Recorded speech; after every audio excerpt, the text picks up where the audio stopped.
तो आगे हम लोग बात करने वाले हैं फैक्टराइजेशन थ्योरम की। तो फैक्टराइजेशन थ्योरम क्या होता है? Factorisation theorem is if by putting x equal to alpha the value of a determinant becomes zero. अगर x की जगह अल्फ़ा या लेट से किसी भी एक वेरिएबल की जगह अल्फ़ा डालने पे उस डिटर्मिनेंट की वैल्यू ज़ीरो हो जाती है तो x माइनस अल्फ़ा उसका फैक्टर कहलाता है। किसका? डिटर्मिनेंट का फैक्टर। ये वही फैक्टराइजेशन थ्योरम है जो आपने 9th क्लास में पढ़ा था अपने पॉलिनोमियल्स के लिए। तो बिल्कुल वैसा ही है। तो आइए हम लोग इसको एक एग्जाम्पल से समझते हैं। ठीक है, लेट से हम लोग को बोला जाता है इस डिटर्मिनेंट को सिंप्लीफाई करने को। तो कन्वेंशनली हम लोग क्या करते हैं, हम लोग इसको सीधे एक्सपांड कर देते हैं। तो लेट से अगर मैं इसको रो वन के अलॉन्ग एक्सपांड करता हूँ, आर वन के अलॉन्ग, तो मैं क्या लिखूंगा? एक्स स्क्वायर के साथ आएगा 2 इंटू 8 16 माइनस 3 इंटू 7 21। तो 16 माइनस 21 होता है -5। तो मैं लिखूंगा पहला टर्म -5 एक्स स्क्वायर। सेकेंड, मैं एक्स के साथ लिखूंगा 4 इंटू 8 32, 32 माइनस 63, 32 माइनस 63 तो विल बी सम नंबर और वहाँ पे एक एक्स का कुछ आएगा। और सिमिलरली यहाँ पे x प्लस 5 के साथ कुछ आएगा ऐसा। So we can say that जो भी ये सिंप्लीफाई होके आएगा ये कुछ तो भी एक क्वाड्रेटिक सा आ रहा है। ठीक है, क्या आप ये जज कर पा रहे हो कि ये निकल के आएगा एक क्वाड्रेटिक इन x? करेक्ट। तो हमें क्या करना होता है, हम लोग डायरेक्टली एक्सपांशन के बिना या हम लोग ऐसे सिंप्लीफाई करने के बिना हम लोग ऐसे जज कर सकते हैं रफली। आप लोग पहले जज कीजिए कि what is the degree of the determinant. ठीक है, मैं कॉन्सेप्ट डिफाइन कर रहा हूँ यहाँ पे, डिग्री ऑफ डिटर्मिनेंट। तो डिग्री ऑफ डिटर्मिनेंट का मतलब होता है उस डिटर्मिनेंट में वेरिएबल की हाईएस्ट पावर क्या अवेलेबल है। हाईएस्ट पावर का मतलब ये नहीं कि आप हर एलिमेंट को देख के हाईएस्ट पावर जज करो। बेसिकली अगर मैं इसको एक रफली एक्सपांशन से सोचूं, हार्डकोर कैलकुलेशंस नहीं, मैं सिंपली सोचूंगा तो ये एक कांस्टेंट के साथ एक्स स्क्वायर लिखा होगा, फिर ये एक लीनियर एक्स के साथ कोई कांस्टेंट लिखा होगा, और यहाँ पे भी जब मैं एक्सपांड करता हूँ तो लीनियर के साथ। तो मोर और लेस आई कैन जज and I can tell that ये हो ना हो एक क्वाड्रेटिक इन एक्स बनेगी। ठीक है, तो यहाँ तक हमने जज कर लिया what is the degree of the determinant. अब फैक्टराइजेशन थ्योरम बेसिकली क्या बोलता है, आपके ऑब्जर्वेशन स्किल्स चेक करता है। हम लोग इसको अगर फैक्टराइजेशन से सिंप्लीफाई करें तो हम लोग कुछ ऐसा करेंगे। हम कहेंगे सबसे पहले expansion of given determinant contains maximum 2 degree term in x. Correct. तो हम लोग क्या बोलेंगे, ये है सेकेंड डिग्री पॉलिनोमियल है, this is a second degree polynomial. अब आपके ऑब्जर्वेशन स्किल्स, आपको नंबर्स रीड करते आना चाहिए। So you should observe that अगर हम x की जगह 2 डालते हैं, लेट से अगर मैं इसमें x की जगह 2 डालता हूँ तो फर्स्ट रो क्या बनेगी, 4 2 एंड 7। तो अगर मैं x की जगह 2 डालता हूँ तो row 1 and row 2 R1 and R2 becomes same. इसका मतलब मैं ये बोल सकता हूँ अगर दो रो सेम है तो डिटर्मिनेंट 0 हो जाएगा, और डिटर्मिनेंट 0 या डेल्टा 0 हो गया, इसका मतलब हम ये कह सकते हैं कि x माइनस 2 एक फैक्टर होगा। यही तो अपना फैक्टराइजेशन थ्योरम है कि x की जगह अल्फा डालने पे अगर डिटर्मिनेंट की वैल्यू 0 होती है तो x माइनस अल्फा एक फैक्टर होता है। एक फैक्टर तो मैं पकड़ में आ गया। बिल्कुल सेम वे में अगर आप ये ऑब्जर्व करते हो कि x की जगह 3 डालने पे फर्स्ट रो क्या बनेगी, 9 3 and 8। R1 and R3 become same, और R1 और R3 अगर सेम हो जाते हैं तो डेल्टा 0 हो जाएगा। डेल्टा 0 हो जाएगा मतलब x माइनस 3 एक फैक्टर होगा। तो इस तरीके से हमने क्या जज किया। अच्छा, इससे ज़्यादा और फैक्टर्स होंगे क्या? बिकॉज हम लोग ऑलरेडी जज कर चुके हैं 2 डिग्री पॉलिनोमियल है तो 2 ही फैक्टर्स होंगे। 2 डिग्री पॉलिनोमियल के 2 ही रूट्स होते हैं, तो 2 फैक्टर्स अपने को पकड़ में आ गए। इन शॉर्ट हम लोग क्या बोलेंगे, this determinant can be written identically equal to x minus 2 x minus 3, ऐसे 2 फैक्टर। अब इसमें एक छोटी सी मिस्टेक है, लीडिंग कोएफिशिएंट भी हमें लेना पड़ेगा सम a। ठीक है, ये आप लोग क्वाड्रेटिक इक्वेशन चैप्टर में 11th क्लास में पढ़ते हो। यहाँ सिंपल बेसिक सा रिमाइंडर थ्योरम ही तो लिखा ही है। देखो रिमाइंडर थ्योरम क्या बोलता है कि ये एक डिविडेंड है, ये डिविडेंड है, इसके हमने 2 डिवाइज़र ढूंढे। 2 डिवाइज़र हैं x माइनस 2 और x माइनस 3, तो ये डिवाइज़र है और रिमाइंडर जो आ रहा है वो 0 आ रहा है, रिमाइंडर प्लस में 0 आ रहा है। तभी तो हम बोल रहे हैं कि x माइनस 2 x माइनस 3 इसके फैक्टर है, रिमाइंडर 0 आता है तो वो डिवाइज़र फैक्टर्स कहलाते हैं। और ये साथ में एक चीज़ और लिखना ज़रूरी है, इसको हम लोग बोलेंगे क्वेश्चन। ठीक है, तो ये हो जाएगा आपका क्वेश्चन। यहाँ आप लोग बोल सकते हो sir basically a is the leading coefficient of this polynomial. जो a है वो इस पॉलिनोमियल का लीडिंग कोएफिशिएंट है। अब वो 1 भी हो सकता है, 2 भी हो सकता है, -1 -2 3 कुछ भी रियल नंबर हो सकता है। तो उसी को निकालने के लिए हमें थोड़ी सी मेहनत और करनी पड़ेगी। So what we will say is by observation we have found out that x equal to 2 and x equal to 3 पे डेल्टा 0 हो रहा है, तो x माइनस 2 x माइनस 3 उसके फैक्टर्स हैं, और x माइनस 2 x माइनस 3 अगर उसके फैक्टर्स हैं तो हम लोग इस डिटर्मिनेंट को आइडेंटिकली इस तरीके से लिख सकते हैं। ये आइडेंटिटी का सिंबल है, ये होता है, इक्वेशन नहीं है, दिस इज आइडेंटिटी। आइडेंटिटी मतलब ट्रू फॉर एवरी x, ठीक, ट्रू फॉर एवरी x। तो अब हमें बस एक काम करना है, ये जो लीडिंग कोएफिशिएंट है लैम्डा, ये पता नहीं कुछ भी हो सकता है, ये लैम्डा निकालना है हमें। तो इसके लिए आप कोई भी मनपसंद x डाल सकते हो। For finding out the value of lambda I am keeping a simple value of x equal to 0 डालता हूँ मैं, तो उससे LHS में एक डिटर्मिनेंट बन जाएगा, RHS बन जाएगा लैम्डा इंटू -2 इंटू -3। तो इस तरीके से ये हो जाएगा, इस डिटर्मिनेंट की वैल्यू 6 लैम्डा के बराबर होगी। बस आप इसको सॉल्व कर लीजिए, डिटर्मिनेंट को सॉल्व करके आ रहा है -30 और ये 6 लैम्डा के बराबर है, मतलब लैम्डा जो है -5 रहा होगा। Hence we can say that this determinant actually simplifies to this quadratic equation whose factors are x minus 2 and x minus 3 and the leading coefficient is -5। तो अब आप लोग बोलेंगे सर इतनी मेहनत करने की क्या ज़रूरत थी, सीधे इज्जत से एक्सपांड ही कर लेते जैसे कर रहे थे, ठीक है, तो एक्सपांड करते तो उससे भी कुछ क्वाड्रेटिक ही आती। बट ट्रस्ट मी, ये मैंने एक सिंपल सा एग्जांपल लिया है, ठीक है। तो फैक्टराइजेशन थ्योरम जो है ना, उसके एप्लीकेशंस बहुत ज़्यादा हैं, इससे कहीं ज़्यादा एप्लीकेशंस है इसकी, ये तो मैं सिर्फ समझाने के लिए एक ईजी एग्जाम्पल दे रहा हूँ। तो हम लोग ना एक क्वेश्चन जो हम ऑलरेडी पहले कर चुके हैं ट्रांसफॉर्मेशंस या अपने प्रॉपर्टीज की मदद से, उसी क्वेश्चन को हम लोग फैक्टराइजेशन से ट्राई करते हैं, ठीक है। Second problem, let us try this second problem, prove that this determinant is equal to this thing. ये हम लोग ऑलरेडी प्रूव कर चुके हैं। कौन से ट्रांसफॉर्मेशंस लगाए थे, R1 goes to R1 minus R2 और फिर R2 goes to R2 minus R3, तो वो सबसे हमने किया था। अब हम फैक्टराइजेशन से ट्राई करते हैं, ठीक। तो सबसे पहले हम क्या पहचानेंगे, डिग्री ऑफ द डिटर्मिनेंट। तो हम बोलेंगे the expansion of given determinant has each term in degree 3। ये मैंने कैसे जज किया, एक रफली हम लोग एक्सपांड करके देखते हैं। जैसे 1 के साथ आएगा bc² माइनस b²c, ठीक है। तो मैं कॉलम 1 के अलॉन्ग एक्सपांड कर रहा हूँ, बेसिकली मैं फर्स्ट कॉलम के अलॉन्ग एक्सपांड करके टर्म्स देख रहा हूँ।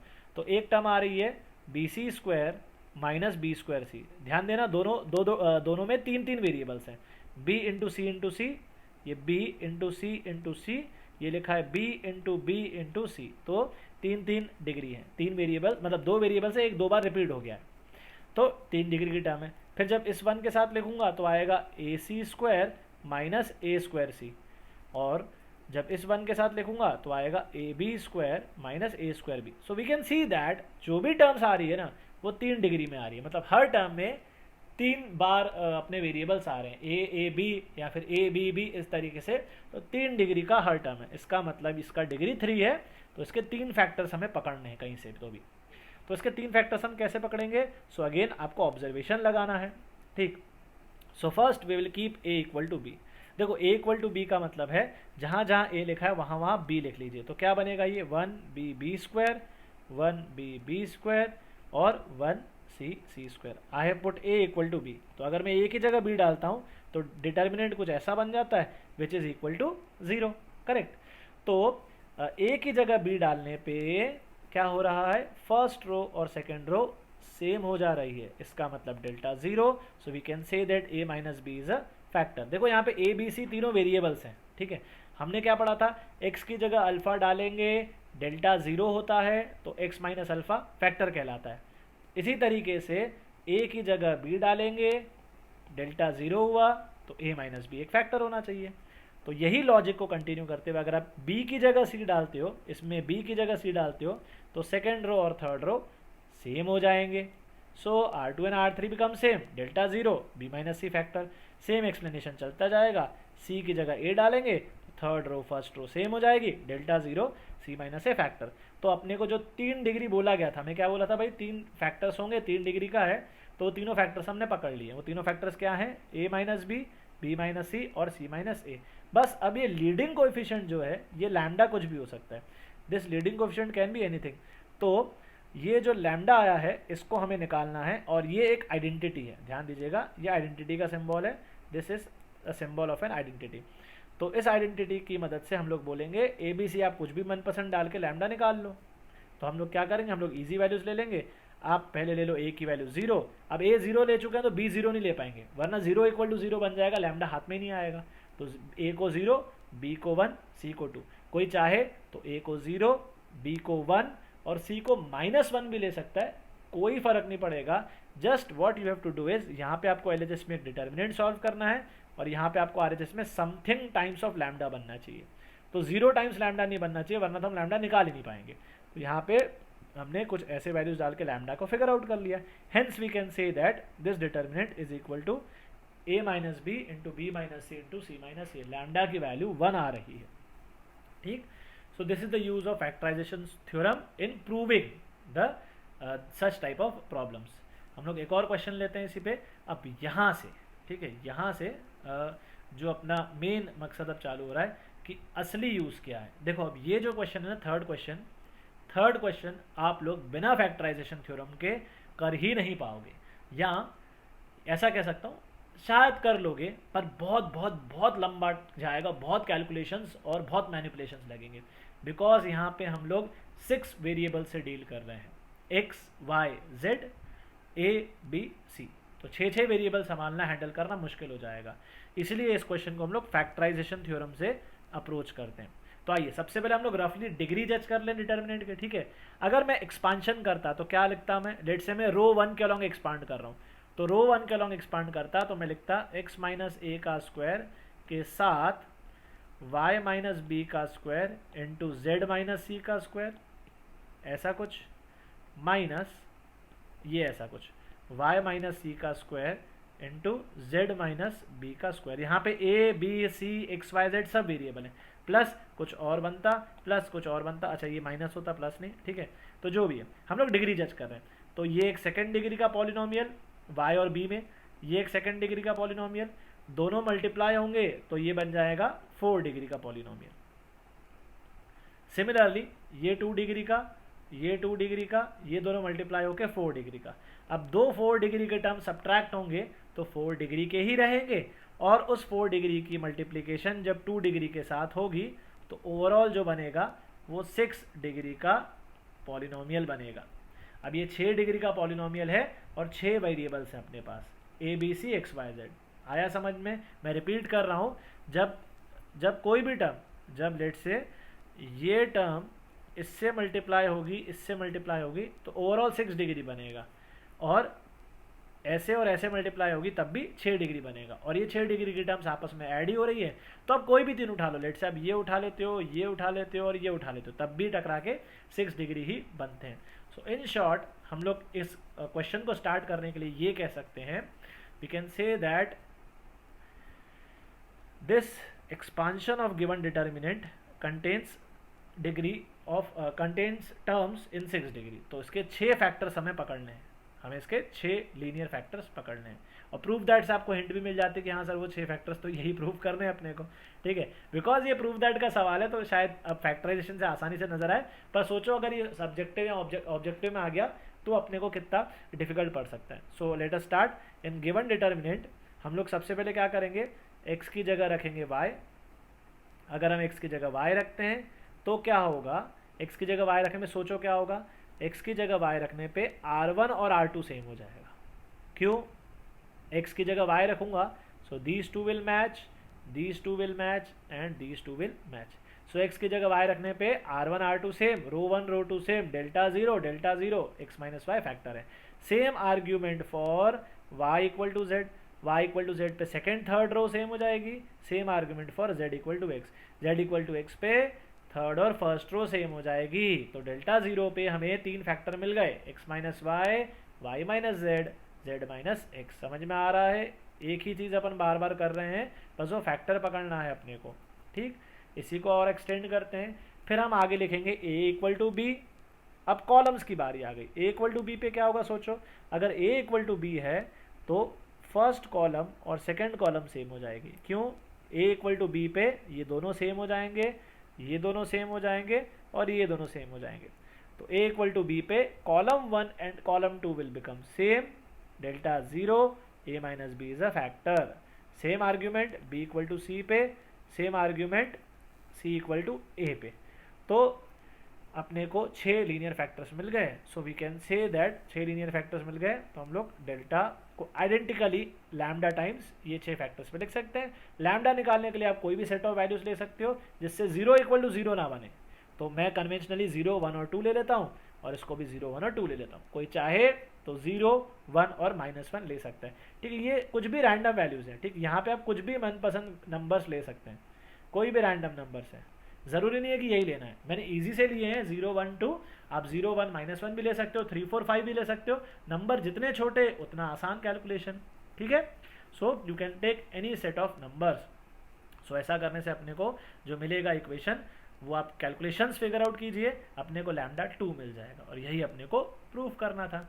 सो this is very good question on factorisation theorem. Next topic पे हम लोग बात करते हैं। नेक्स्ट टॉपिक है मल्टीप्लिकेशन ऑफ टू डिटर्मिनेंट्स। अब ये एक इंटरेस्टिंग सा टॉपिक है, ठीक है। तो मल्टीप्लिकेशन ऑफ टू डिटर्मिनेंट्स में क्या होता है, ये एक नया कॉन्सेप्ट है और आपको इसको ढंग से समझना पड़ेगा, ठीक। तो मल्टीप्लिकेशन में क्या होता है, पहले हम लोग समझते हैं 2 क्रॉस 2 पे, छोटे डिटर्मिनेंट पे समझते हैं। तो अगर मुझे दो डिटर्मिनेंट्स दिए हुए हैं, लेट से a1 b1 a2 b2, और एक दूसरा डिटर्मिनेंट दिया है l1 m1 l2 m2, तो इसको पता है कैसे मल्टीप्लाई करेंगे हम लोग। इसको हम लोग वैल्यू निकाल के भी मल्टीप्लाई कर सकते हैं, या फिर बिना एक्सपांशन के ऐसे मल्टीप्लाई होता है। आप इधर से रो 1 लेते हो, इधर से कॉलम 1 लेते हो, और इसको डॉट प्रोडक्ट कर देते हो। वेक्टर्स पढ़ा है, वेक्टर्स हल्का फुल्का डॉट प्रोडक्ट आपको आता है, फिजिक्स में आपने पढ़ रखा है वेक्टर्स में। तो what we have to do is, हमें पहले डिटर्मिनेंट के रो वेक्टर्स लेने हैं। जैसे आपने यहाँ पे रो 1 और रो 2 ले लिया, और यहाँ पे कॉलम 1 और कॉलम 2। तो पहले डिटर्मिनेंट के रोज लेने हैं, सेकेंड डिटर्मिनेंट के कॉलम लेने हैं। इसको बोलते हैं रो टू कॉलम मल्टीप्लिकेशन, इसको रो टू कॉलम मल्टीप्लिकेशन भी बोला जाता है। तो करते ये हैं हम लोग। अब वेक्टर्स में सोचो, सपोज एक वेक्टर होता a1 i cap plus b1 j cap. ये मैंने क्या किया है, रो 1 को एक वेक्टर की तरह सोचा है, और सेकेंड डिटर्मिनेंट में जो कॉलम है उस कॉलम को वेक्टर की तरह सोचो। तो क्या कॉलम को सोचेंगे हम, l1 i cap plus l2 j cap. अब अगर कोई आपसे बोलता है कि इन वेक्टर्स का डॉट प्रोडक्ट लो, तो आप लोग को डॉट प्रोडक्ट लेना आता है। कैसे लेते हैं हम लोग डॉट प्रोडक्ट, आई कैप वाला आई कैप के साथ, जे कैप वाला जे कैप के साथ, और ऐड कर देते हैं। तो वी विल से a1 l1 plus b1 l2, isn't it, ठीक है। क्या किया मैंने, आई कैप के साथ, जे कैप के साथ। तो बस यही प्रोसेस होता है सिस्टमैटिक वे में। सो कैसे सिस्टमैटिक वे में, जैसे मुझे अगर फर्स्ट रो कंस्ट्रक्ट करनी है, अगर मुझे इस आंसर की फर्स्ट रो कंस्ट्रक्ट करनी है, तो मैं यहाँ पे पहली रो उठाऊंगा और एक एक कॉलम के साथ डॉट प्रोडक्ट लेना चालू कर दूंगा। सो a1 b1 का डॉट प्रोडक्ट l1 l2 के साथ लेंगे तो आएगा a1 l1 b1 l2, a1 l1 b1 l2। Similarly अगर मुझे रिजल्ट में ये एलिमेंट चाहिए, फर्स्ट रो सेकेंड कॉलम, ये कौन सी लोकेशन पे बैठा है, i equal to 1 j equal to 2 पे, फर्स्ट रो सेकेंड कॉलम। तो फर्स्ट रो सेकेंड कॉलम का अगर आपको आंसर चाहिए, तो आप फर्स्ट रो का सेकेंड कॉलम के साथ डॉट प्रोडक्ट ले लो। डॉट प्रोडक्ट कैसे लेते हैं, a1 i कैप और b1 j कैप अगर एक वेक्टर होता और सेकेंड कॉलम का वेक्टर है m1 i कैप और m2 j कैप, तो हम डॉट प्रोडक्ट कैसे लेंगे, a1 m1 और b1 m2। तो वही लिखाइए a1 m1 plus b1 m2। सो ये प्रैक्टिस से आपको बहुत कंफर्टेबल हो जाएगा। पहली बार अगर आप देख रहे हो तो शायद थोड़ा अजीब लगे आपको, ठीक। नाउ सिमिलरली अगर मुझे आंसर का सेकेंड रो कंस्ट्रक्ट करना है, तो मैं क्या करूँगा, सेकेंड रो का कॉलम्स के साथ डॉट प्रोडक्ट लेना चालू कर दूंगा। तो सेकेंड रो और फर्स्ट कॉलम, ये सेकेंड रो है, ये सेकेंड रो है, और ये फर्स्ट कॉलम है। तो सेकेंड रो फर्स्ट कॉलम का डॉट प्रोडक्ट कैसे लेंगे हम, a2 l1, मैं लिख लेता हूँ वेक्टर्स, ठीक है। a2 i cap plus b2 j cap, ये मेरा सेकेंड रो का वेक्टर है, और पहली कॉलम कौन सी है, l1 i cap plus l2 j cap. Dot product low, a2 l1 plus b2 l2, a2 l1 plus b2 l2। तो a2 l1 plus b2 l2 जो है वही अपना यहाँ पे एलिमेंट लिखा हुआ है, ये अपना वही एलिमेंट लिखा हुआ है। और सिमिलरली लास्ट जो ये चाहिए अपने को, तो ये सेकेंड रो सेकेंड कॉलम में बैठा है, तो सेकेंड रो का सेकेंड कॉलम के साथ डॉट प्रोडक्ट। प्लीज़ एक चीज़ आप ध्यान देना, हमेशा हमेशा हम लोग फर्स्ट वाले डिटर्मिनेंट के रो वेक्टर्स, रोज को हम लोग वेक्टर्स की तरह सोचते हैं और रो वेक्टर्स पे बात करते हैं, और सेकेंड वाला जो डिटर्मिनेंट है उसमें हम लोग हमेशा कॉलम वेक्टर्स या कॉलम्स को वेक्टर्स की तरह ट्रीट करते हैं, ठीक। तो ये एक कन्वेंशनल अपना नोटेशन है जो हमें फॉलो करना है, रो टू कॉलम, पहले डिटर्मिनेंट से रो, सेकंड डिटर्मिनेंट से कॉलम। और जो लोग हल्का फुल्का मैट्रिक्स मल्टीप्लिकेशन जानते हैं तो उनके लिए काफ़ी कंफर्टेबल होगा, क्योंकि मैट्रिक्स भी इसी तरीके से मल्टीप्लाई होती है, जी हाँ, अगर आपको दो मैट्राइसेस दे रखे हो, हालांकि मैं ये चैप्टर बाद में लूँगा, मैं मैट्रिक्स चैप्टर बाद में पढ़ाना प्रेफर करता हूँ, डिटर्मिनेंट पहले। सो हम लोग जब मैट्रिक्स पढ़ेंगे तो उसमें बिल्कुल सेम वे में दो मैट्रिक्स इसी तरीके से मल्टीप्लाई होगी। ये रो इस कॉलम से मल्टीप्लाई होगा, उसका आंसर यहाँ आएगा। ये रो का इस कॉलम से डॉट प्रोडक्ट होगा, उसका आंसर यहाँ आएगा। फिर सेकेंड रो फर्स्ट कॉलम यहाँ लिखी जाएगी, और सेकेंड रो और सेकेंड कॉलम यहाँ लिखी जाएगी। तो ये जो मैंने पूरी चीज़ आपको बताई है, ये डिटर्मिनेंट और मैट्राइसेस दोनों में सेम होती है, ठीक, बिल्कुल सेम तरीके से फॉलो होता है। और अगर आप इसको प्रूव करना चाहते हैं तो सिंपली आप लोग को बेसिक से दोनों के एक्सपांशन करने पड़ेंगे, इसका एक्सपांशन करना पड़ेगा, and you will find out कि both eventually turn out to be a same number. हालांकि इसका डेरिवेशन बहुत लेंदी हो जाएगा तो हम लोग स्किप कर रहे हैं। इसी को हम लोग एक्सटेंड कर सकते हैं 3x3 पे, थर्ड ऑर्डर के डिटर्मिनेंट पे भी सेम है। देखो अब बहुत क्रिस्टल क्लियर, ठीक है, बहुत क्रिस्टल क्लियर। मैं रैंडमली कोई भी चीज़ लेता हूँ, जैसे मेरे को इसको और इसको मल्टीप्लाई करना है, तो मैं क्या करूँगा, मैं फर्स्ट डिटर्मिनेंट के रो वेक्टर्स कंसिडर करूँगा। जैसे ये पहला रो ले लिया, ये दूसरा रो ले लिया, और ये तीसरा रो ले लिया। आप इसको वेक्टर्स की तरह सोचो। फिर पहला कॉलम, दूसरा कॉलम, ये तीसरा कॉलम, तो 3 रोज 3 कॉलम्स पे हमला करेंगे तो टोटल 9 तरीके के कॉम्बिनेशंस बन सकते हैं, और वो 9 कॉम्बिनेशंस जो हैं उन्हीं के आंसर्स के डिटर्मिनेंट बनता है। अब कैसे समझते हैं, जैसे सपोज मुझे ये वाला एलिमेंट चाहिए, तो ये एलिमेंट आंसर में किस पोजीशन पे है, फर्स्ट रो फर्स्ट कॉलम, सबसे पहला एलिमेंट है, रो में भी और कॉलम में। तो हम लोग यहाँ से पहला रो पहला कॉलम उठाएंगे और डॉट प्रोडक्ट ले लेंगे, A1L1 plus B1L2 plus C1L3, correct. Similarly अगर मुझे ये सेकंड एलिमेंट चाहिए, तो अब ये सेकंड एलिमेंट बैठा फर्स्ट रो में ही है, देखो रो इसकी फर्स्ट ही है, कॉलम सेकंड है, तो फर्स्ट रो सेकंड कॉलम में अगर चाहिए तो फर्स्ट रो सेकंड कॉलम को पकड़ो और डॉट प्रोडक्ट ले लो। हमेशा इस वाले डिटर्मिनेंट, फर्स्ट डिटर्मिनेंट में आप रो पकड़ोगे, सेकंड डिटर्मिनेंट में आप कॉलम पकड़ोगे। इसी तरीके से रैंडमली हम कोई भी देख लेते हैं, जैसे let's say we will take this element. Suppose अगर मुझे ये वाला एलिमेंट चाहिए, तो ये कौन सा एलिमेंट है, ये second row third column, second row third column का एलिमेंट है ना। तो ये कैसे कंस्ट्रक्ट किया गया होगा, सेकंड रो और थर्ड कॉलम के डॉट प्रोडक्ट से। इसी को हम लोग बोलते हैं मल्टीप्लिकेशन ऑफ डिटर्मिनेंट्स। इस पे हम लोग एक क्वेश्चन एग्जांपल लेते हैं, आपको और अच्छे समझ में आएगा। जैसे मुझे इस डिटर्मिनेंट्स को मल्टीप्लाई करना है, तो कैसे मल्टीप्लाई करूंगा मैं, हम लोग इज्जत से तसल्ली से मल्टीप्लाई करके देखते हैं। तो हम बोलेंगे फर्स्ट रो और फर्स्ट कॉलम का प्रोडक्ट, तो क्या बोलूँगा मैं, 1 इंटू 3 प्लस 2 इंटू -1, आ गया पहला एलिमेंट, ये आ गया 1। फिर अगर मुझे ये एलिमेंट चाहिए तो मैं क्या करूँगा, फर्स्ट रो सेकंड कॉलम का डॉट प्रोडक्ट लूँगा, फर्स्ट रो सेकंड कॉलम, क्या लिखेंगे हम, 1 इंटू 0 प्लस 2 इंटू 4, करेक्ट, ये आ गया 8। फिर मुझे अगर ये चाहिए first second row first column, second row first column, तो क्या करूँगा मैं, -1 इंटू 3 प्लस 3 इंटू -1, ये आ गया। और सिमिलरली फोर्थ चाहिए तो सेकंड रो सेकंड कॉलम से बनेगा ये, -1 इंटू 0 प्लस 3 इंटू 4, फील आ रहा है, यहाँ से ऐसा और यहाँ से ऐसा।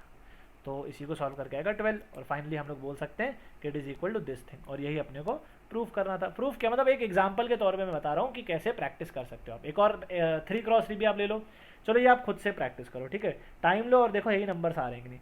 जैसे ये लोकेशन पे नंबर 6 कैसे बनाइए, सोचो ये 6 कैसे बनाए, ये और ये मिलके बने हैं, तो 1 into 0 plus 0 into -1 plus 2 into 3, तो ये सॉल्व होके बना है 6। सिमिलरली ये जो मैंने 3 लिखा, ये 3 कैसे बना होगा, ये फर्स्ट रो सेकंड कॉलम, तो हम लोग लिखेंगे 1 into 1 plus 0 into 2 plus 2 into 1, तो ये ऐसे बना है, ठीक। सो बेसिकली होता क्या है, आप लोग ऐसा प्रैक्टिस या ऐसी आदत डाल दो, आप एक रो फिक्स कर लो, आप पहली रो फिक्स कर लिया करो, फिर पहली रो का इससे बढ़ाया अपन ने, ये आंसर आया, फिर इससे बढ़ाएंगे ये आंसर आएगा, फिर इससे मल्टीप्लाई होगा तो ये आंसर आएगा। एक रो बन गया, आंसर का 6 3 1 आ गया, ये 6 3 1 कंस्ट्रक्ट हो गया ना। अब रो चेंज, सेकंड रो पकड़ो, सेम, इस पे अटैक, इस पे अटैक, इस पे अटैक, आंसर आएंगे 2 5 0, बन गया ये 2 5 0। फिर थर्ड रो आएंगे, फिर इस पे अटैक, इस पे अटैक, इस पे अटैक, आंसर आएंगे 8 5 और 4। और वंस आप ये कर चुके हैं तो आप लोग आंसर निकाल सकते हैं फिर, ठीक। सो अब आप लोग बोलेंगे सर फिर एक काम करते हैं ना, इसको अलग से कैलकुलेट कर लेते हैं, इसको अलग से कैलकुलेट कर लेते हैं, उसको आंसर मल्टीप्लाई करके 66 लिख लेंगे। तो बेटा ये सिर्फ प्रैक्टिस के लिए करवा रहा हूँ प्रॉब्लम, एक्चुअली जो ट्रू क्वेश्चंस होते हैं उसके वो इस टाइप के होते हैं। थर्ड और फोर्थ क्वेश्चन जो है, these are actually the true questions of multiplication of determinant. Determinant का जो मल्टीप्लीकेशन है वो इस तरीके से ज़्यादा यूज होता है। तो कैसे, थर्ड क्वेश्चन आप लोग सोचो, किसी भी और तरीके से या किसी भी और टेक्निक से अगर आप जाते हो तो थर्ड क्वेश्चन आपको बहुत लेंदी पड़ सकता है और इनफैक्ट शायद ना भी हो सॉल्व। बट फैक्टराइजेशन कैसे अब वर्क करता है आप सुनिए और समझिए, ठीक। आइए हम लोग देखते हैं। तो सोचने का तरीका बता रहा हूँ, ठीक, क्योंकि ये डिफ़िकल्ट है, क्योंकि इसमें हमें रिवर्स सोचना है, हमें रिवर्स सोचना है। What we will do is, ये बड़ा सा डिटर्मिनेंट लग रहा है हमें, सो हम लोग इस बड़े से डिटर्मिनेंट को दो डिटर्मिनेंट्स के प्रोडक्ट में तोड़ने के लिए सोचेंगे। अब कैसे सोचा जाता है, हम लोग को रिवर्स प्रोसेस समझना है, ठीक। अब ध्यान से सुनना, अगर ये चीज़ समझ में आ गई तो आगे बहुत डिफिकल्ट क्वेश्चंस भी आप आसानी से कर सकते हो। सो आप क्या करो, आपको पता है कि यहाँ पे पहले डिटर्मिनेंट पे रो वेक्टर्स होते हैं और सेकंड डिटर्मिनेंट में कॉलम वेक्टर्स होते हैं, ये हमने कंस्ट्रक्ट किया है। तो आप रो वाइज और कॉलम वाइज सोचना चालू करो, ठीक है। क्या कोई मुझे ये बता सकता है पहली रो में ऐसी क्या चीज़ है जो चेंज नहीं हो रही है, जो अपना क्वेश्चन दे रखा है, क्योंकि हम रिवर्स सोच रहे हैं तो हमें दिमाग लगाना पड़ेगा। क्या है जो चेंज नहीं हो रहा है, देखो ये x1 से x2 हो गया, x3 हो गया, तो x तो चेंज हो रहा है, y1 से y2 हो गया, y3 हो गया, y भी चेंज हो रहे हैं। पर क्या a और b चेंज हो रहे हैं, यहाँ पे भी a1 लिखा है, यहाँ पे भी a1 लिखा है, यहाँ पे भी a1 लिखा है, b1 b1 b1। So can't I से, क्या मैं ये नहीं बोल सकता कि फर्स्ट रो में a1 और b1 डोमिनेट कर रहे हैं, फर्स्ट रो में a1 और b1 चेंज नहीं हो रहे हैं, मतलब हो ना हो फर्स्ट रो जो बन रही होगी उसमें a1 और b1 का हाथ ज़रूर होगा, a1 और b1 ज़रूर कंट्रीब्यूट करते होंगे। और जो अपना सेकेंड रो है, अभी देखो ये a1 b1 तो बन गया, अभी यहाँ पे मेरे को एलिमेंट पता नहीं क्या होगा। सो जो सेकेंड रो होगा, सेकेंड रो में सेम लॉजिक से आप लोग सोचिए। अच्छा कुछ नहीं समझ में आ रहा तो वहाँ पे अपन 0 लिख लेते हैं, ठीक। अब जो सेकेंड रो है, सेकेंड रो में क्या है जो चेंज नहीं हो रहा है, सिमिलरली आप सोच के बता सकते हो सेकेंड रो में जो चेंज नहीं हो रहा है। देखो इसमें भी सेम a2 और b2 चेंज नहीं हो रहे हैं, बाकी x और y तो चेंज हो रहे हैं। तो हो ना हो सेकेंड रो में a2 और b2 का हाथ रहा होगा और ये 0, और सेम एक्सप्लेनेशन थर्ड रो के लिए a3 b3 एंड 0। अब कॉलम से चलते हैं, क्योंकि सेकेंड वाला डिटर्मिनेंट कॉलम्स वेक्टर्स लिए जाते हैं सेकेंड डिटर्मिनेंट में, तो जो कॉलम्स में खेल चल रहा होगा वो हम लोग यहाँ लिखेंगे, इस डिटर्मिनेंट में लिखने की कोशिश करेंगे। तो फर्स्ट कॉलम में a1 से a2 से a3 बदल रहा है, b1 से b2 से b3 बदल रहा है, पर x चेंज नहीं हो रहा, यहाँ पे भी x1, यहाँ पे भी x1, यहाँ पे भी x1। देखो मैं क्या कर रहा हूँ ये समझो, क्यों कर रहा हूँ इसका जवाब अपने आप मिल जाएगा। तो x1 y1 चेंज नहीं हुए, तो हम लोग क्या करेंगे, पहली कॉलम में लिखेंगे x1 y1 0, क्योंकि कॉलम्स जो है वो सेकेंड डिटर्मिनेंट जो है वो कॉलम वेक्टर्स को कंसिडर करता है। तो यहाँ पे फर्स्ट कॉलम मैंने लिखा x1 y1 0, यहाँ पे मैं रोज कंसिडर कर रहा था, यहाँ पे मैं कॉलम्स कंसिडर करूँगा, ठीक है। कौन से, सेकंड वाले में मैं कॉलम्स के बारे में सोचूंगा। अब सोचिए सेकंड कॉलम में क्या चेंज नहीं हो रहा है, x2 y2, तो यहाँ हम लिख लेंगे x2 y2 0, और थर्ड कॉलम में क्या चेंज नहीं हो रहा है, x3 y3, तो यहाँ लिखेंगे x3 y3 0। अब आप लोग इन दोनों को मल्टीप्लाई करके वेरीफाई करो, सही लिखा है क्या हमने, रिवर्स सोचा है हमने। देखो अगर इसके साथ डॉट प्रोडक्ट लेंगे तो बनेगा एक्चुअली ये, इनफैक्ट फॉर प्रैक्टिस आप लोग पूरा मल्टीप्लाई करके देखो, eventually it will turn out that हमने बिल्कुल सही तोड़ा है।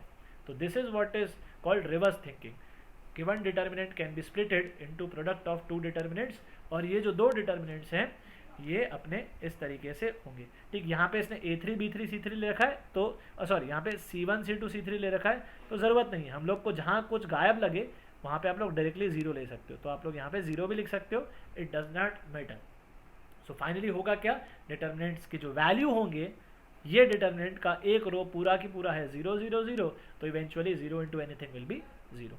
This is how complicated problem so solve. इस पर हम लोग एक और क्वेश्चन लेते हैं, ठीक है। ये बहुत अच्छा ट्रिग्नोमेट्री का क्वेश्चन है जो डिटर्मिनेंट ट्रिग्नोमेट्री को कनेक्ट करता है, मल्टीप्लिकेशन ऑफ डिटर्मिनेंट्स का सवाल है, ठीक। आप लोग ट्राई करोगे, लेंदी क्वेश्चन एक बार ट्राई करो, हम लोग इसको डिस्कस करते हैं। सो क्या करेंगे हम लोग, कॉस की आइडेंटिटी यूज करेंगे, कॉस ए माइनस पी को एक्सपांड करेंगे। इनफैक्ट सारे कॉस जो लिखे वो इस तरीके से एक्सपांड होंगे, cos A cos P plus sin A sin P.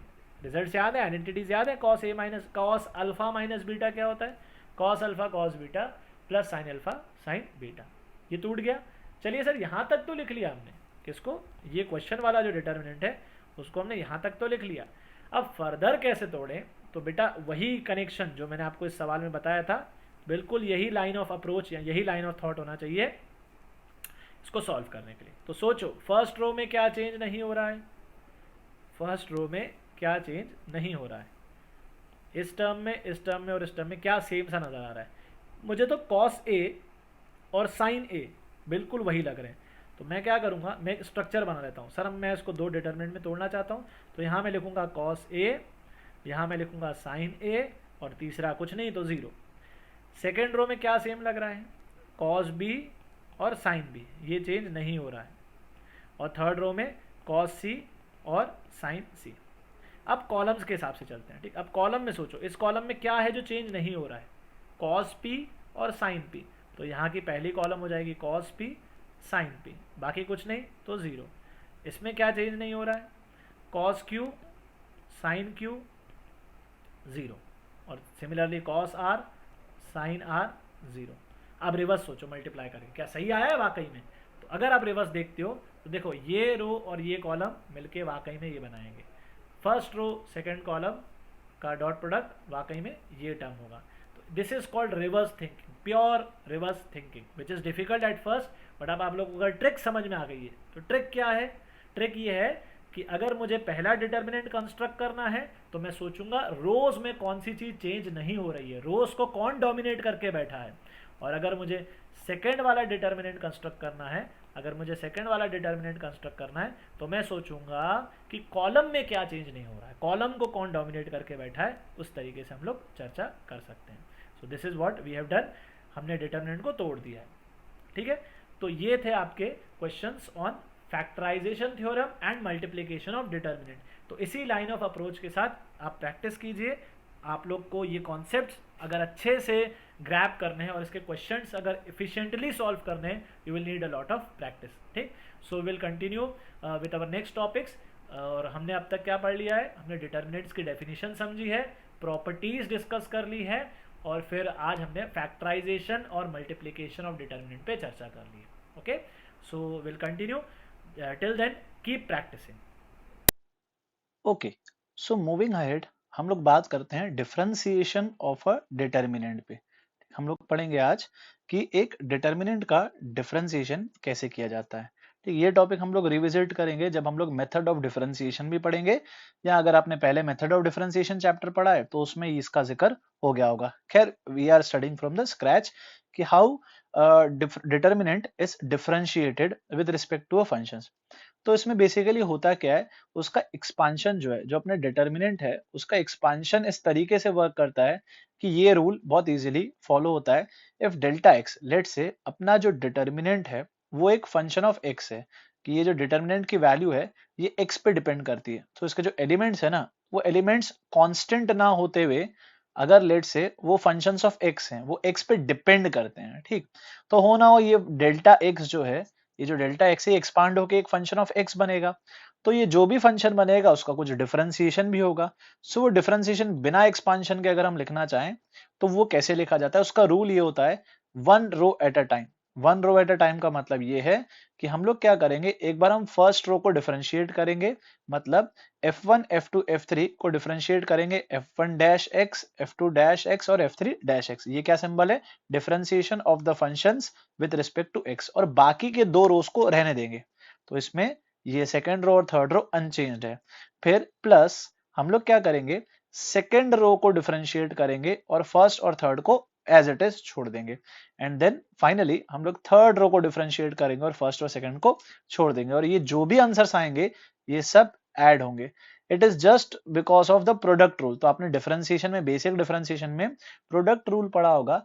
जब फंक्शंस मल्टीप्लाइड होते हैं तो प्रोडक्ट के, उनके प्रोडक्ट का डिफरेंशिएशन कैसे हम लोग मतलब करते हैं कि एक बार में एक फंक्शन मल्टीप्लाई होता है, बाकी सबको छोड़ दिया जाता है, फिर plus second function plus third, तो उसी तरीके का है। इसका एक्सपांशन से आप लोग डेरिवेशन कर सकते हैं कि इसको पूरा एक्सपांड करके फिर डिफरेंशिएशन करके जो टर्म आएगी वो इसके इक्वल आएगी। ठीक, तो हम लोग इसको डेरिवेशन छोड़ते हुए हम लोग इसको एज अ रूल समझते हैं और इसको ना छोटे मोटे रिजल्ट्स के मतलब छोटे मोटे एग्जांपल्स पे वेरीफाई करके देखते हैं। Also note that we can differentiate a determinant column wise. हम यही चीज कॉलम वाइज भी कर सकते हैं। मतलब एक बार फर्स्ट कॉलम को डिफरेंशिएट किया, सेकंड थर्ड को रहने दिया, प्लस सेकंड कॉलम को डिफरेंशिएट किया, फर्स्ट और थर्ड को रहने दिया, प्लस थर्ड कॉलम को डिफरेंशिएट किया, वन और टू को रहने दिया। तो जो रो में है कहानी वही कॉलम में होती है। हाँ, बट या तो आप रो में खेलो या कॉलम कॉलम में खेलो, रो और कॉलम को साइमल्टेनियसली एक ही बार में मिक्स मत करना। तो हम क्या पढ़ रहे हैं उसको एक एग्जांपल से समझते हैं। Let us see the first question. Let say अपने पास एक डेल्टा एक्स है और अपने को इसका डिफरेंशिएट करना है। तो मैंने इजी एग्जांपल लिया है। ठीक, तो सबसे पहले हम लोग ना बिना इसी रूल के नॉर्मली अगर आप कैसे अप्रोच करते हैं उससे हम लोग चर्चा करते हैं। तो हम लोग क्या करेंगे, आप लोग पहले इसको ओपन कर देते हैं। क्या लिखते हैं, 3 sin x माइनस ई पावर एक्स कॉस एक्स। ये मैंने क्या किया, मैंने सिंपली इसको एक्सपांड कर दिया बेसिक डेफिनेशन से। करेक्ट। फिर अब इसका डिफरेंशिएशन अगर आपको बोला जाए तो आप कैसे करोगे, इतना आपको आता है बेसिक डिफरेंशिएशन कि साइन एक्स का डिफरेंशिएशन होता है कॉस एक्स, इस पे लगेगा प्रोडक्ट रूल। तो पहले ई पावर एक्स को डिफरेंशिएट किया, कॉस एक्स को रहने दिया, फिर आगे ई पावर एक्स को रहने दिया और cos x को डिफरेंशिएट किया। तो डिफरेंशिएशन करके क्या सॉल्व हो क्या आ रहा है, ऐसा कुछ आ रहा है। ठीक, अब ये आंसर आप लोग याद रखिएगा। अब इसको हम लोग क्या करते हैं, अपने जो हमने रूल सीखा है अभी उससे अपन लोग इसको करने की कोशिश करते हैं। वैसे हम कैसे करेंगे, रो वाइज बात कर रहा हूं मैं। तो मैं क्या करूंगा, मैं पहले फर्स्ट रो को डिफरेंशिएट करूंगा, साइन एक्स का डिफरेंशिएशन cos x, ई पावर एक्स का डिफरेंशिएशन ई पावर एक्स। सेकेंड रो को रहने दूंगा। तो सेकंड रो क्या है, cos x और 3 ये एज इट इज है अनचेंज्ड। ठीक, फिर प्लस उसके बाद हम लोग सेकंड रो को डिफरेंशिएट करेंगे और फर्स्ट रो को रहने देंगे। तो sin x और e पावर x को हमने बिल्कुल भी टच नहीं किया है। cos x का डिफरेंशिएशन माइनस sin x और 3 का डिफरेंशिएशन 0 आया समझ में। हमने किया है one row at a time हमने डिफरेंशिएट किया। अब जो डेल्टा x निकल के आया उसको सॉल्व कर लेंगे। तो ये क्या होगा, 3 cos x माइनस ई पावर x cos x। तो ये पहली दो टर्म बनेगी पहले डिटर्मिनेंट की वजह से। फिर नेक्स्ट में हम लिखेंगे sin x into 0 minus E power x into minus sine x, that is this term. Correct, that is this term. तो आप लोग वेरीफाई कर सकते हैं कि हमने अभी जैसे थोड़ी देर पहले सॉल्व किया था तो उससे आंसर आया था ये, पहले एक्सपांड किया फिर डिफरेंशिएट किया। तो this is exactly same as पहले अपने डिफरेंशिएट किया और बाद में एक्सपांड किया। तो it is just a basic example to verify the fact कि जो हम लोग पढ़ रहे हैं ये रूल इस तरीके से अप्लाई होता है। अब रियल क्वेश्चंस पे आते हैं कि कैसे इन क्वेश्चंस की मदद से हम लोग मतलब ऐसे क्वेश्चंस जो पर्टिकुलरली इसी कॉन्सेप्ट की मदद से सॉल्व हो पाएंगे, बाकी कॉन्सेप्ट से लंबा पड़ेगा। सो सेकंड क्वेश्चन हम लोग देखते हैं। ठीक, सेकंड क्वेश्चन आपको है, एक फंक्शन दिया है एफ एक्स। ठीक, सो यह एक्स पे डिपेंड कर रहा है एंड ए सम कांस्टेंट। तो हमें एक ऐसा फंक्शन दे रखा है, हमें निकालना है F double dash of A, मतलब double differentiation of F with respect to x at x equal to A. तो हम लोग इसको एक्सपांशन करके फिर डिफरेंशिएशन करने से बेटर है हम अपना बेसिक रूल या बेसिक अंडरस्टैंडिंग लगाते हैं, हम लोग डिफरेंशिएट करते हैं जो हमने अभी सीखा है। तो कैसे डिफरेंशिएट करेंगे आप लोग डिफरेंशिएट करेंगे रो वाइज। ठीक, तो क्या कर रहे हैं हम लोग, हमने पहले 3 2 1 फर्स्ट रो को डिफरेंशिएट किया, बाकी को रहने दिया। तो क्या रिजल्ट बनेगा, 0 0 0 6 x square 2 x cube x power 4, यहाँ पे 1 ए स्क्वायर। पहली टर्म ये बनेगी बट ये तो 0 हो जाएगी इसलिए हम इसको लिखेंगे ही नहीं। ठीक है, फिर फर्स्ट रो को डिफरेंशिएट किया, सेकंड थर्ड को रहने दिया, तो उसकी वजह से आंसर आया 0। फिर सेकंड रो को डिफरेंशिएट किया, फर्स्ट और थर्ड को रहने दिया, वो टर्म ये लिखी हुई है, फर्स्ट और थर्ड को रहने दिया।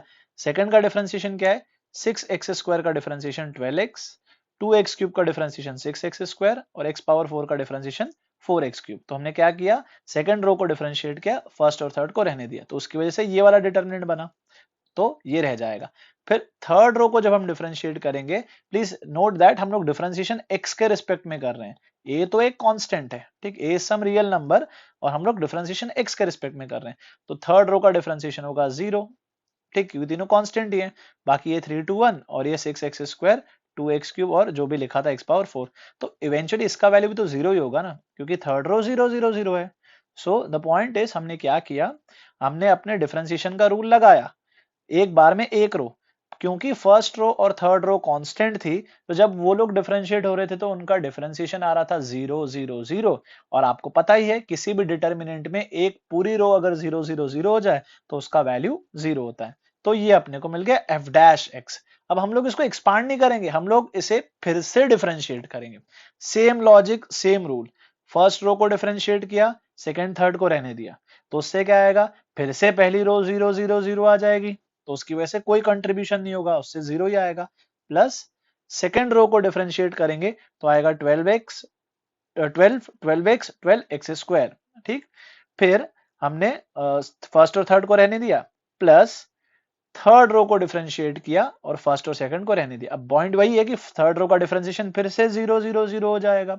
सो इवेंचुअली डिफरेंशिएट करते वक्त अपने को 3 डिटर्मिनेंट मिल तो रहे हैं, पर उसमें से 2 डिटर्मिनेंट ऐसे आ रहे हैं जिसकी एक रो 0 0 0 हो जा रही है, तो वो आंसर में कंट्रीब्यूट ही नहीं कर रहा है। तो ये अपना f डबल डैश x, इसमें से हम लोग 12 कॉमन निकाल सकते हैं सेकंड रो में से, तो अपना f डबल डैश x कुछ ऐसा होगा, और उसमें x की जगह a डालेंगे तो सेकंड रो और थर्ड रो सेम हो जाएगी। सो इवेंचुअली फाइनल आंसर हम लोग क्या रिपोर्ट करेंगे कि फुल एंड फाइनल आंसर है एक्चुअली 0। प्लीज नोट हियर, हमने किसी भी स्टेप में कहीं पे भी एक्सपांशन नहीं किया है, हमने डिटर्मिनेंट को बिना एक्सपांड किए हुए 2 बार डिफरेंशिएशन किया और अपना आंसर निकाल लिया। So this is how the concepts of differentiation with determinants या differentiation on the determinants are used. Third problem देख लेते हैं, आइए। तो ऐसा कुछ तो भी प्रॉब्लम है अपने को, ये थोड़ा सीरीज वाले प्रॉब्लम इन्वॉल्व हैं। तो हमें निकालना है a और b की वैल्यूज। अगर लेट से ये डिटर्मिनेंट किसी पॉलिनोमियल के बराबर है आइडेंटिकली, ये किसका सिंबल है, ये आइडेंटिटी का सिंबल है। तो LHS और RHS बराबर हैं फॉर ऑल x। आइडेंटिटी का मतलब होता है ट्रू फॉर ऑल x, हर x के लिए ये एक्सप्रेशन वैलिड है, true for all x belong to R। तो हम कुछ भी मनपसंद x डाल सकते हैं। तो अगर मुझे x की वैल्यू 0 डाल दूं तो सोचो क्या होगा, क्योंकि आइडेंटिटी कुछ भी डाल सकता हूँ। x की वैल्यू 0 डालने से इवेंचुअली मुझे एक ऐसा डिटर्मिनेंट मिल जाएगा LHS में, और RHS में क्योंकि मैंने x को 0 डाला है तो सिर्फ a ही बचेगा, बाकी सब तो 0 ही लिखा होगा ना। So this is how we can find the value of a। तो a की वैल्यू 2 हो जाएगी सिंपली x को 0 डालने पे, ठीक। Now think about b। अगर मुझे b की वैल्यू चाहिए तो पता है मैं क्या करूंगा, मैं पहले डिफरेंशिएट करूंगा, क्योंकि RHS का डिफरेंशिएशन पता है क्या होगा, इसका डिफरेंशिएशन 0, इसका डिफरेंशिएशन b, इसका डिफरेंशिएशन 2cx, और जो x³ वाली टर्म होगी उसका डिफरेंशिएशन में कुछ 3x² टाइप का आएगा। तो मैं डिफरेंशिएट करूंगा और फिर x की वैल्यू 0 डालूंगा। सो for finding the value of b we will simply differentiate and then keep x equal to 0, ठीक। तो x इक्वल टू 0 डाला तो a की वैल्यू आ गई 2, और अगर मुझे x इक्वल टू मुझे अगर b निकालना है, so first I will differentiate the given identity with respect to x and then I will keep x equal to 0। तो ये आपके पास कुछ इस तरीके के एक्सप्रेशन बनेंगे। और डिफरेंशिएशन कैसे करेंगे, वही अपना पुराना रूल कि फर्स्ट रो को डिफरेंशिएट करो, सेकंड रो को रहने दो, प्लस प्लस, तो ये पहला टर्म हो गया, फिर प्लस सेकेंड रो को डिफरेंशिएट करो और फर्स्ट रो को रहने दो। समझ में आ रहा है? Please figure out the calculations. यहाँ पे कैलकुलेशंस को आप समझिए कि कैसे एक एक बार में हम सिर्फ एक ही रो को डिफरेंशिएट कर रहे हैं, और एक बार आप ये काम कर चुके हैं तो आप x को 0 डाल देंगे and then you will finally eventually it will be, मतलब कैलकुलेशन आप फिगर आउट करो, यहाँ पे x को 0 डाल के क्या डिटर्मिनेंट्स की वैल्यू बनती है। आई गेस ये तो 0 ही हो जाएगा, सेकंड डिटर्मिनेंट x की वैल्यू 0 पे 0 ही आ रहा है, वैल्यू जो आने वाली होगी वो यहां से आएगी। तो eventually final answer will be a equal to 2 and b equal to 1।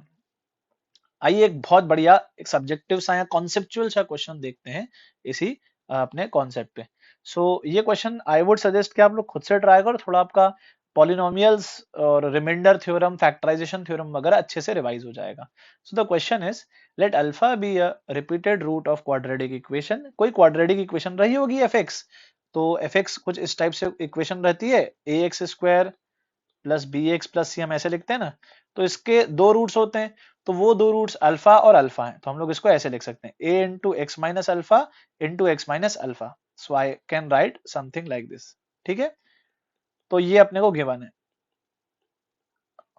ये अपना fx है। अब जो ax, bx और cx हैं वो पॉलिनोमियल्स हैं 3 डिग्री, 4 डिग्री और 5 डिग्री के रिस्पेक्टिवली। तो आपको ये शो करना है कि ये डिटर्मिनेंट fx से डिविजिबल है। ये आप लोग खुद से सोचिए एक बार, फिर हम इसका सोल्यूशन डिस्कस करते हैं।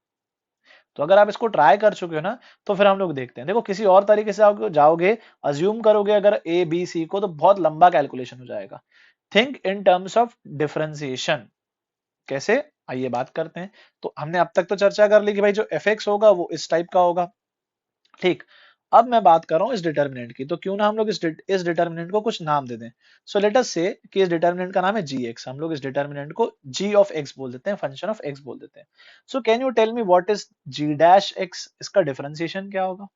तो डिफरेंशिएशन हम लोग कैसे करेंगे, फर्स्ट रो को डिफरेंशिएट किया, ये मैंने फर्स्ट रो को डिफरेंशिएट किया, सेकंड थर्ड रो को बिल्कुल चेंज नहीं किया, ऐसे ही रहने दिया, प्लस फर्स्ट रो को ऐसे ही रहने दो, थर्ड रो को ऐसे ही रहने दो, और सेकेंड रो का डिफरेंशिएशन। अब पॉइंट इज, कोई बेटा ये मत बोल देना सर ए ऑफ अल्फा का जो डिफरेंशिएशन होगा ना वो ए डैश अल्फा होगा, ठीक है, ये गलत है, ये गलत है। ए अल्फा का डिफरेंशिएशन ए डैश अल्फा नहीं होगा। क्यों, अरे भाई ए अल्फा कोई फंक्शन थोड़ी ना है, ए अल्फा तो कांस्टेंट है ना। Alpha is a real number, alpha कोई नंबर होगा, जैसे अल्फा 2 है सपोज, ठीक है। तो ए ऑफ 2 का मतलब है एक कांस्टेंट, कांस्टेंट का डिफरेंशिएशन जो होता है वो 0 होता है। So the point is because alpha is some real number, alpha is some fixed real number, ये ए अल्फा कांस्टेंट है, बी अल्फा कांस्टेंट है, सी अल्फा कांस्टेंट है, ये कुछ कांस्टेंट नंबर्स हैं। जैसे अगर मैं आपको बोलता हूं भाई एफ ऑफ एक्स है, let's say F of x है एक्स स्क्वायर प्लस 1, तो मैं आपसे पूछता हूं बेटा व्हाट इज एफ ऑफ 2, तो आप लोग क्या बोलते हो, एफ ऑफ 2 जो होगा वो होगा 5, ठीक है। तो एफ ऑफ 2 5 का मतलब, मैं आपसे पूछता हूँ एफ डैश 2 कितना होगा, तो आप लोग इन दोनों के बीच में फर्क समझो। एफ डैश 2 का मतलब क्या होगा, 2 डाल के डिफरेंशिएट नहीं करना है, पहले इसको डिफरेंशिएट कीजिए और फिर उसमें x की जगह 2 डालिए, ठीक है। तो ये इसका फर्क होता है दोनों के बीच में। सो इन शॉर्ट, अगर कोई मुझे बोलता है कि ये एफ ऑफ 2 5 है और इस एफ ऑफ 2 को डिफरेंशिएट करो, तो अगर ऐसा लिखा है ना differentiation of f of 2 with respect to x, तो मैं बोलूंगा 0, क्योंकि कांस्टेंट का डिफरेंशिएशन तो 0 होता है, ठीक है। पर कोई मुझे बोलता है differentiation of f of x with respect to x at x equal to 2, तो मैं क्या समझूंगा, पहले मुझे फंक्शन को डिफरेंशिएट करना है और फिर एक्स की जगह 2 डालना है। तो ये आपके बेसिक डिफरेंशिएशन के कॉन्सेप्ट्स हैं जो आपके क्लियर होने चाहिए, ठीक। सो अभी इन शॉर्ट हम लोग क्या बोलेंगे, सेकेंड रो और थर्ड रो कांस्टेंट है, तो इसीलिए यहाँ पे प्लस में कुछ ऐसा लिखा होगा 0 0 0, और प्लस में क्या लिखा होगा, ये अनचेंज्ड और 0 0 0। सो सेकेंड रो और थर्ड रो कांस्टेंट्स हैं, तो उनके डिफरेंशिएशन 0 होंगे, तो इवेंचुअली ये टर्म्स कंट्रीब्यूट ही नहीं करेंगी। अभी कुछ क्वेश्चन पहले यही कॉन्सेप्ट हमने पढ़ा था ना, कांस्टेंट अगर रो में कांस्टेंट है तो फिर चिंता ही नहीं करना, उसको तो अपन सीधे उड़ा देंगे, ठीक है। सो ये अपना ऐसा कुछ हो जाएगा। सो इन शॉर्ट अभी अपने पास जी एक्स की मदद से जी डैश एक्स आ गया है, करेक्ट। नाउ लुक, जी अल्फा कितना होगा, सोचो, जी अल्फा का मतलब ये होगा कि x की जगह अल्फा डालना है, तो x की जगह अल्फा डालने का मतलब फर्स्ट रो हो जाएगी a of alpha, b of alpha, c of alpha, second row है a of alpha, b of alpha, c of alpha, third row है a dash alpha, b dash alpha और c dash alpha. So ये तो same हो गए, ये दोनों same हो गए, first row and second row are same, so means that means g of alpha जो है वो 0 होगा, जी ऑफ अल्फा 0 होगा। एग्जैक्ट सेम वे में जी डैश अल्फा क्या होगा, थिंक, जी डैश अल्फा क्या होगा, तो जी डैश अल्फा का मतलब x की जगह अल्फा डालना है, तो उसमें क्या होगा पता है, फर्स्ट और थर्ड रो सेम हो जाएगी, R1 और R3 सेम हो जाएगा। सो हम लोग बोलेंगे eventually g dash alpha is also 0। So अभी पूरा डिस्कशन से हमें क्या समझ में आया, इस पूरे डिस्कशन से हमें ये समझ में आता है कि जी ऑफ अल्फा भी 0 है और जी डैश अल्फा भी 0 है। हम लोग यहां तक पहुंच गए, ठीक। अब आप लोग बताइए, किसी ये बेसिक थ्योरम है, ठीक। अगर जी छोड़ो, मैं इन जनरल किसी भी बात करता हूँ, लेट से कोई पॉलिनोमियल है फाइव एक्स, या लेट से कोई पॉलिनोमियल है p x, p x is some polynomial, अगर पी अल्फा 0 है, अगर पी अल्फा 0 है, this means x minus alpha उसका एक फैक्टर होगा, यही फैक्टराइजेशन थ्योरम होता है ना। If x equal to alpha satisfies this thing, या रिमाइंडर 0 आता है तो x माइनस अल्फा को फैक्टर बोलते हैं और अल्फा को एक रूट बोलते हैं, ठीक। अब रिपीटेड रूट का मतलब पता है क्या होता है, रिपीटेड रूट का मतलब होता है वो 2 बार आ रहा है, तो एक्चुअली रिपीटेड रूट्स में ये होता है, ये आप लोग डिफरेंशिएशन चैप्टर में पढ़ोगे कि रिपीटेड रूट में पी डैश अल्फा भी 0 होता है। जैसे अभी हमने थोड़ी देर पहले बात की थी कि एफ एक्स के लिए अल्फा अगर रूट है तो एफ ऑफ अल्फा 0 होगा और उसमें x माइनस अल्फा एक फैक्टर होगा। पर सपोज अगर उसमें अल्फा रिपीटेड रूट है तो पता है एफ डैश अल्फा भी 0 होगा, क्योंकि रिपीट हो रहा है ना। तो उसके डिफरेंशिएशन में भी जब आप अल्फा डालोगे, जैसे इसमें अगर बात करूं तो इसका डिफरेंशिएशन होगा 2ax माइनस अल्फा, तो उसके डिफरेंशिएशन में भी अल्फा डालने पे वो 0 आता है। ठीक, ये आप डिटेल में डिफरेंशिएशन चैप्टर में पढ़ोगे। सो अगर रिपीटेड रूट्स होते हैं तो उस पे फंक्शन भी 0 होता है और उसका डिफरेंशिएशन भी 0 होता है। सो इसीलिए हम ये बोल सकते हैं कि जी अल्फा और जी डैश अल्फा दोनों 0 है। दिस मीन्स दैट अल्फा एक रूट होगा जी अल्फा 0 होने की वजह से, और अल्फा रिपीटेड रूट होगा उसके डिफरेंशिएशन के 0 होने की वजह से। मतलब कि जो अपना अल्फा है वो जी एक्स का 2 बार रूट होगा। तो हम लोग इसको ऐसे लिख सकते हैं, ये रिमाइंडर थ्योरम लिखा हुआ है। जी एक्स मेरा डिविडेंड है, जी एक्स मेरा डिविडेंड है, एक्स माइनस अल्फा का स्क्वायर मेरा डिवाइजर है, और डिविडेंड पे डिवाइजर से हम डिवाइड करेंगे तो कुछ ना कुछ क्वेश्चंट मिलेगा। तो अपना एच एक्स जो है वो क्वेश्चंट है और रिमाइंडर 0 है। एच एक्स अपना क्वेश्चंट है और रिमाइंडर 0 है। रिमाइंडर 0 क्यों? क्योंकि x माइनस अल्फा 2 बार डिवाइड करेगा। अब बात ये है कि अच्छा अपना जो क्वेश्चंट होगा एच एक्स जो होगा वो 3 डिग्री का होगा, तो 3 डिग्री 2 डिग्री मिलके 5 डिग्री मैच कर जाएगा। ठीक, और जो अपना एफ एक्स था वो भी x माइनस अल्फा का स्क्वायर था और x माइनस अल्फा का स्क्वायर इसको भी डिवाइड कर रहा है। तो in short we can say that gx is divisible by fx, क्योंकि जो fx के रूट्स हैं वो gx के भी रूट्स हैं। So roots of fx are also roots of gx। So eventually this will be proof कि भाई gx is divisible by fx। So this was our differentiation of a determinant का concept. ठीक है,